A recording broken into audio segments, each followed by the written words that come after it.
Good day, students. Welcome to mathgotserved.com, where we don't just solve, we teach. In this clip, we're going to be going over problems 16 to 20 of the Algebra 1 Common Core New York Regents Exam for June 2016. All right, let's take a look at question number 16. It reads, which equation and ordered pair represents the correct vertex form and vertex for g of x, which is x squared minus 12x plus 7. Okay, so this is a completing the square problem.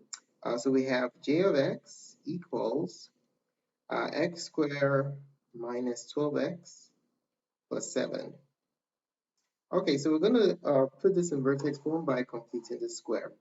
So what we're going to do first is group the first two terms together, x squared minus 12x plus 7. Now we can view these first two terms grouped in the parentheses as an incomplete square.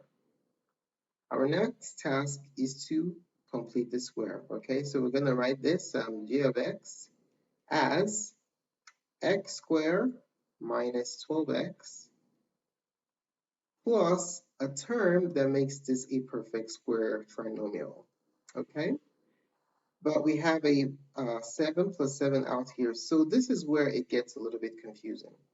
Students often confuse whether to add or subtract the term that you're adding onto this side. Now, when you're dealing with a function, you have only one side of the equation that you're manipulating, okay? So when you add something to that side of the equation, in order to make sure that the entire expression on that side is unchanged, you must subtract whatever you added from the same side, okay? So whatever you add here, you have to subtract it, so there'll be no net change on the right side of the equation. Now the question is, how do we complete the square? How do we make this a perfect square trinomial? We're going to add b over 2 squared. That is how you complete the square. Okay? In this problem, a is the coefficient of x squared, which is 1. b is negative 12. And then c is that term that makes this a perfect square trinomial, which we're going to be looking for. Okay? So b is negative 12. According to this formula, we divide that by 2, which yields negative 6. And then we do what? We square it. Okay, b over 2 squared completes the square. So negative 6 squared gives us 36. Let's go ahead and insert it here. Insert a 36 here. Now we have a perfect square trinomial. Okay, so we added 36. We're going to subtract 36 from the same side of the equation. So nothing has changed. Now, let's express this as a perfect square. Okay, so we're going to write this as g of x. g of x equals, now the quick way to factor perfect square trinomials, you simply root the first and the last term, and then you bring down the middle sign. Okay, so the result will be x minus 6 quantity squared plus 7 minus 36. The signs are different. Subtract and keep the sign of the bigger, which is negative 29. Okay, so what's the vertex here? The vertex is going to be, you take the opposite of the x, which is positive 6, and then you take y, the other number right there will be the y coordinate of your vertex, negative 29. All right, if you've forgotten the guideline, this is basically how it works. I'm writing down the formula for you. If you have y equals x minus h squared plus k, your vertex is going to be what? The opposite of the number next to the x, h, and then you just bring down the number outside the parentheses, that's not squared, k. And there goes your vertex. That's exactly what we did here, okay? So as you can see, our answer for number 16 is option number 3. All right, let's take a look at question 17. It says, a student invests $500 for 3 years in a savings account that earns 4% interest per year. No further deposits or withdrawals are made during this time. Which statement does not yield the correct balance in the account at the end of 3 years. So one reminder you want to keep in mind concerning exponential growth is that you normally add the growth rate to 1. Okay, so the growth rate is always added to 1, the growth rate in decimal form. Okay, all right, so let's go ahead and see what we have here. First thing to do, let's look at this problem. We are looking at an investment situation here. He's investing his money and is earning what? Interest. So is that growth or decay? This is a growth scenario, okay? So the correct formula for exponential growth is as follows. Formula is the final amount equals the principal times 1 plus the growth rate in decimal form raised to the power t. Okay? So that's the formula. What do the different components mean? P is the initial amount.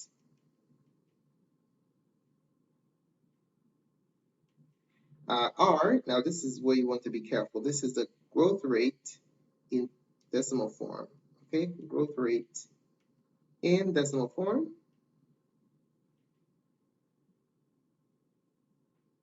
And you can write it as, or you can consider it as a percentage divided by 100 in decimal format. Okay, and T, as you might think, is the time. Okay, now let's apply this formula to the scenario that we have right here. So the amount that the student started with, the principal P, was 500, and the growth rate is 4%. In decimal form, 4 over 100, so you just move the decimal point to the left twice, so you have a 1 in the denominator, so you have 0.04, and the time is for 3 years. Okay, now if we plug these values into this formula, we'll have here the amount is going to be the principal starting amount 500 times 1 since it's growth plus, okay, 0.04 raised to the third power. The problem asks for which of them is not the correct balance. So you see, right, if you just look at the state of the function, you can clearly see what the answer is. Take a look at number 2 for a second. You have the 1 minus the growth rate, but you were supposed to add since we're dealing with growth, okay? So this is incorrect. So our answer is option number 2.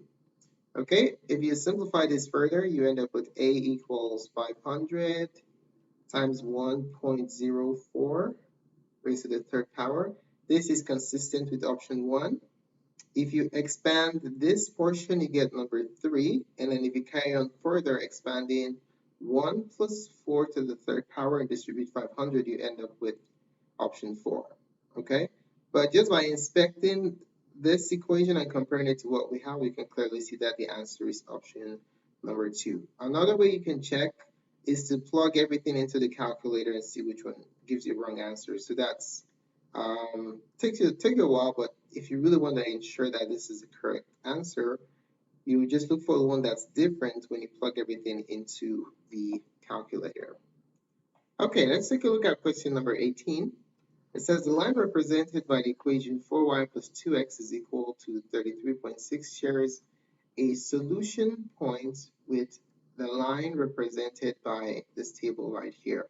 The solution for this system is, so what we're going to do is we're going to write down this tabular linear function. We're going to write it as an equation. Okay, and then we're going to solve the system of equations for a point of intersection. Okay, so I have the steps listed here for you so you can keep track of the whole problem solving process. So first thing we're going to do, we have a linear function presented in tabular format. We're going to convert it into a linear equation. Okay, now when you're given coordinates of a linear function and you want to write it as an equation, you're going to use the following formula. So the formula I'm going to use here is the point slope form of the equation of a line. Y minus y1 equals m times x minus x1. right? We know what m is, where m is equal to y2 minus y1 over run x2 minus x1. Okay, so all we just have to do is pick 2 points to use to apply to this formula to find out what the equation of the line is.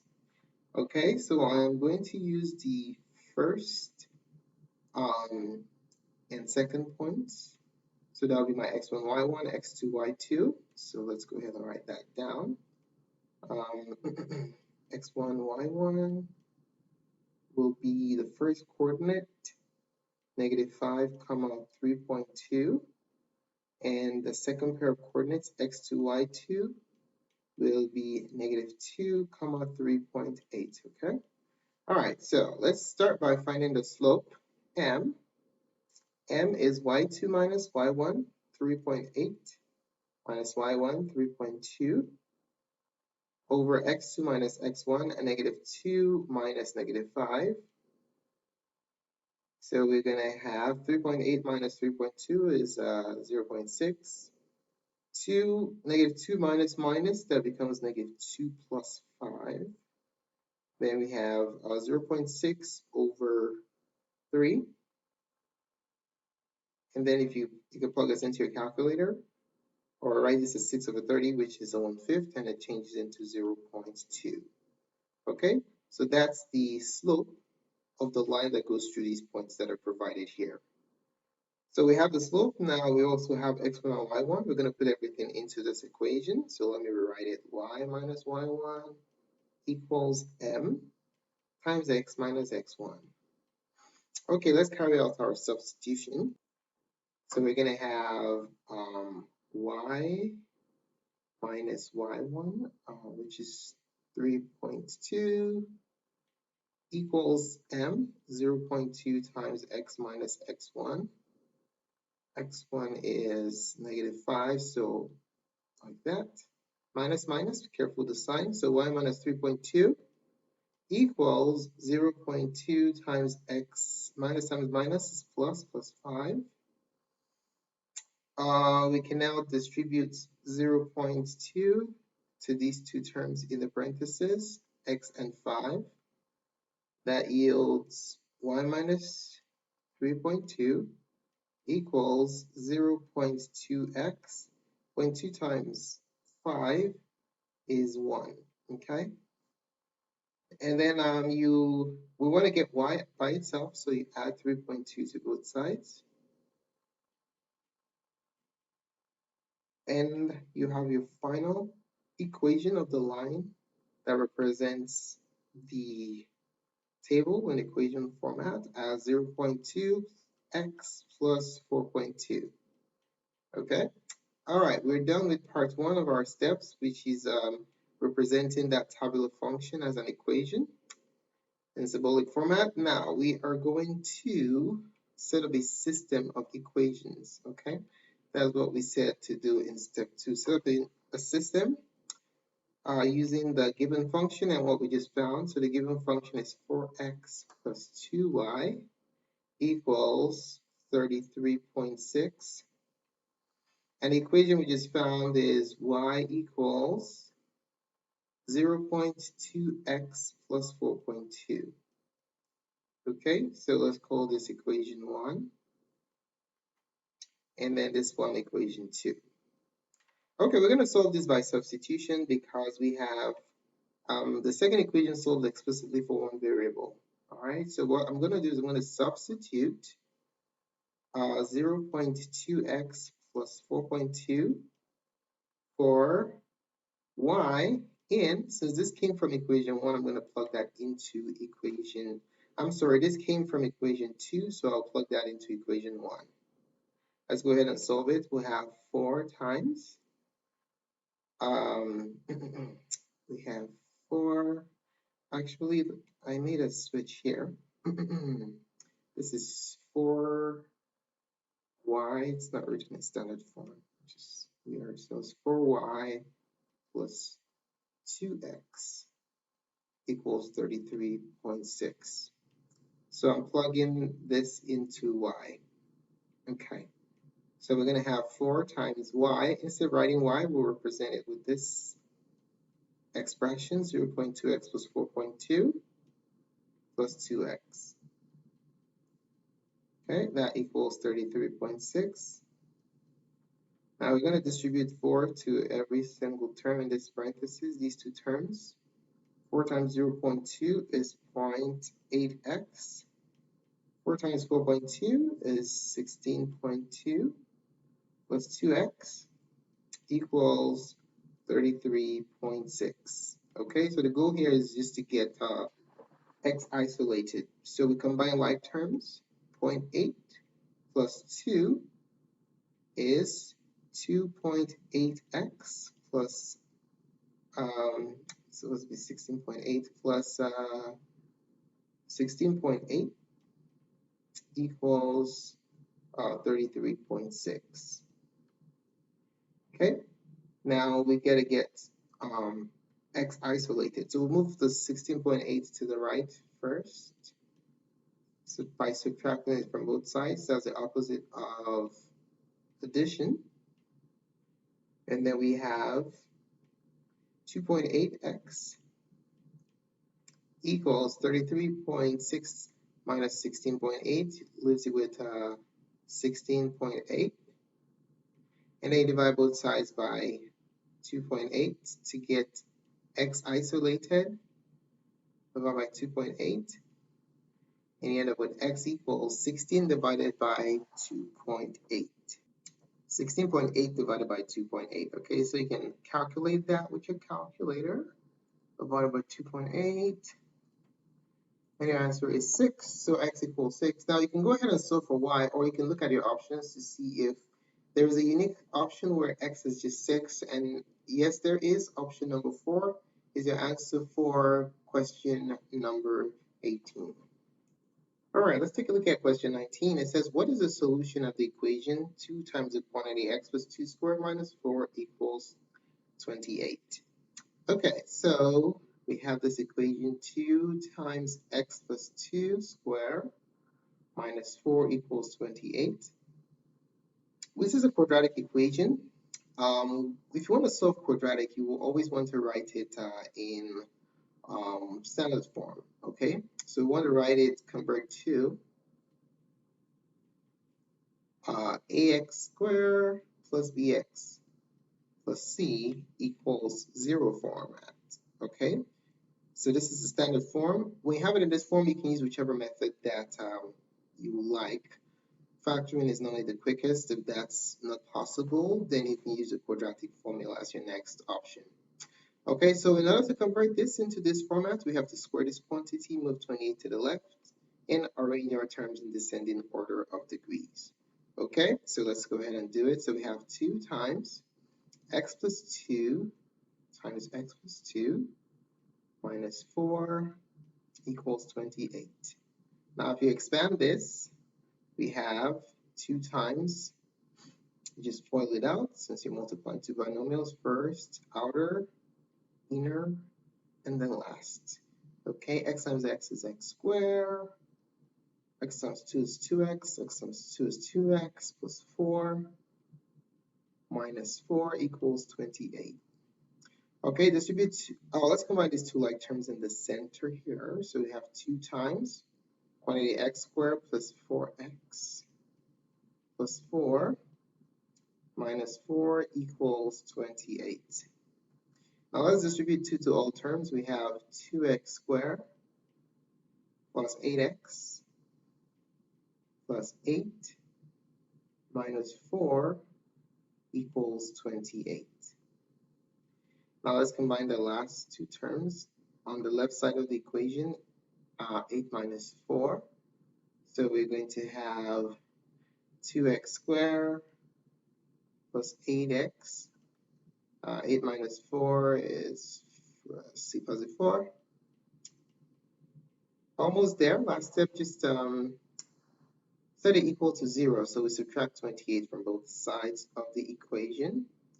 And that leaves us with 2x squared plus 8x Plus 4 minus 28, subtract, keep the sign of the bigger one, negative 24 equals 0. Now, we have our equation in standard form, okay? So we want to solve this equation. Anytime you're solving equations, if possible, try to reduce it. Just in case you're solving by factorization, reduced formats are normally quicker to solve. If you notice, this entire equation has the greatest common factor of 2. So what I'm going to do is divide the entire equation by 2, the GCF.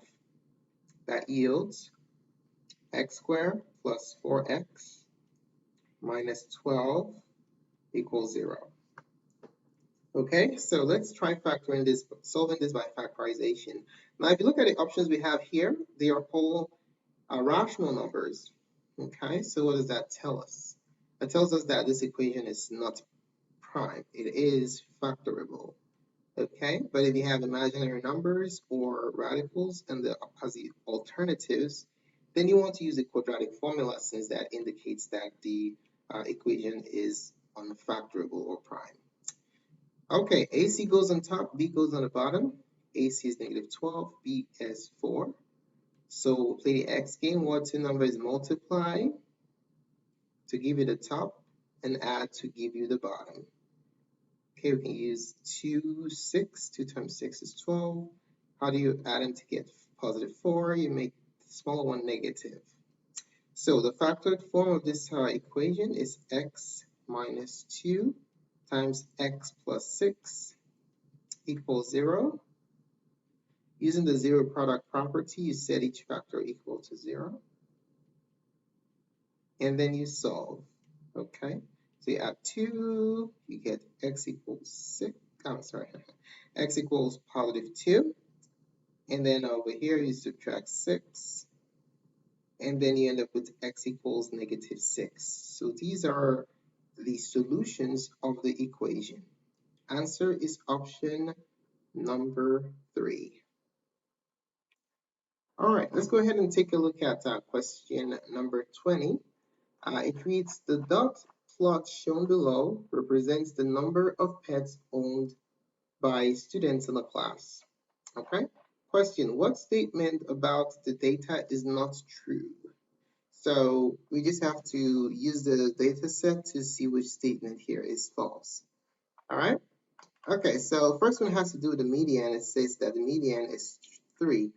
Is that true or false? So what's the middle term or average of the two middle terms in this data set? So what we're going to do is convert this into numerical values and just order them, because it's already ordered for us here. So we have 2 zeros, 0, 0, 2 ones, 1, 1, and then we have how many 2s? 1, 2, 3, 4, 5. 1, 2, 3, 4, 5. Try not to run out of space here. 5 3s. 1, 2, 3, 4, 5. 4 3s. 1, 2, 3. 2 5s. 1, 2, and then a 6. Bam. Okay, so this is everything that we have. Now let's find the median. So how many numbers do we have? We have 1, 2, 3, 4, 5, 6, 7, 8, 9, 10, 11, 12, 13, 14, 15, 16, 17, 18, 19, 20. So we have even numbers. So what we're going to have whenever we have even numbers is that you have two numbers in the middle, okay? You have the 10th and 11th numbers in the middle, so we have to average those to get the median. Okay, so you count 1, 2, 3, 4, 5, 6, 7, 8, 9, 10. And this is, if I break it down, you have 10 over here and you have 10 over there. So these two numbers are the ones that are going to be in the middle. Okay, so that's what we'll average out to find our median. So let's group them together. We have these two values right here as our middle term, okay? If let's say we had an odd number of elements in this set, guess what? We will have one number at the center, and that will be our median, okay? Another thing you want to note is that the median is the second quartile. So Q2 is a median. So let's go ahead and compute what that is. Okay, so the median is going to be, so Q2, which is the median, is going to be 3 plus 3 over 2, okay? 3 plus 3 is 6 divided by 2. 3 is Q2 or the median. The median is 3. Is this true or false? This is true. Remember, we're looking for what is not true, okay? So anything that's true, we check out. Now, it says the interquartile range is 2. What on earth is the interquartile range?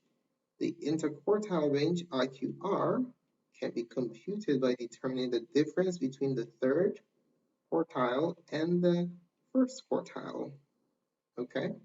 So all we just have to do is you look at the lower half of the data set, find the middle term, that will be Q1, and the upper half of the data set, find the middle term, that will be Q3, find the difference, and that will be the interquartile range. All right, so let's see how many numbers we have here. 1, 2, 3, 4, 5, 6, 7, 8, 9. That's beautiful because it's odd. Whenever you have an odd number, then you have just one number in the middle. You do not have to average anything out.